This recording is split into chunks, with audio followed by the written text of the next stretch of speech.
let's break this down a little bit better, right? So here's your buy, right out of the gate. It already was signaled to the downside.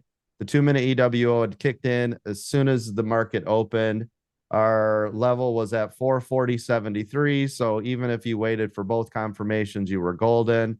It came down, it pulled back. If you wanted to sell some, you could have. It came down, it pulled back. If you would have got out here, I would not have blamed you, because if you're in this put and you see a holding above, I don't want to be there. So if you did get out, I don't blame you. For the rest of you, though, the diamond hands, because you were up here, you guys really got paid by holding this whole thing, right? So, but either way, you would have got paid.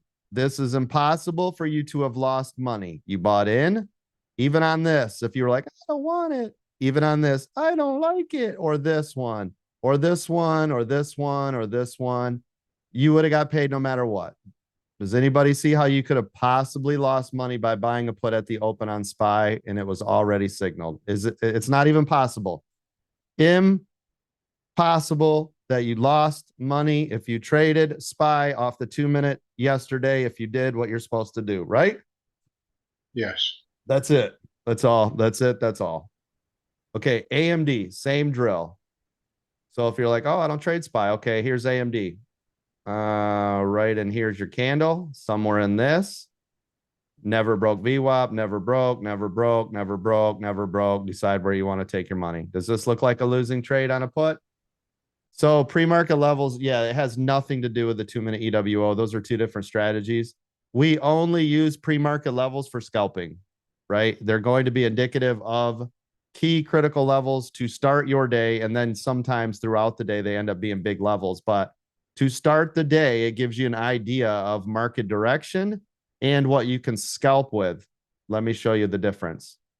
If we were using our 2-minute EWO, which all of you, ding, ding, ding, I'm pointing right at every one of your faces, are only supposed to be using, unless you're in the Millionaires Club.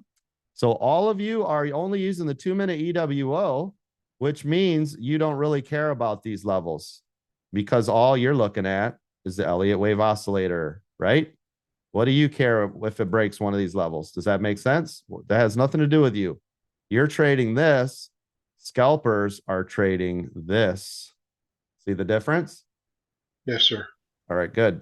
Yeah, Elliott wave oscillator, 2-minute EWOs. Until you guys have, made your first $1 million, you should only be doing the 2-minute EWOs anyways, because unless you're a master scalper, scalping's going to chew you up. It's going to chew you up. It's going to spit you out. That's it. That's all. There's no ifs, ands, or buts. Now, if you become great at it, awesome. Roll with it, right? That means you're good at it. So if you become good at it, like Brady was a scalper, awesome. Go for it, right? If that's your jam, if you can pull that out, great. If you keep finding your red, green, red, green, red, green, right, up, down, up, down, up, down, up, down days, probably not for you, right? Look at this. So as us scalpers, we would have went, hey, as soon as it breaks this pre-market critical level, that's to the downside, buy, right? 2-minute EWOs, you guys are like, hey, I don't care what that's doing, because I'm going to get in somewhere on this candle and do the same thing, right? Paying attention to this stuff. Does that make sense? So same thing here. If you were on the 2-minute drill and you bought in here and it came here and it did break and hold above VWAP, I get out. That's my collection. So you collected from here to here. That is a green payday. See it?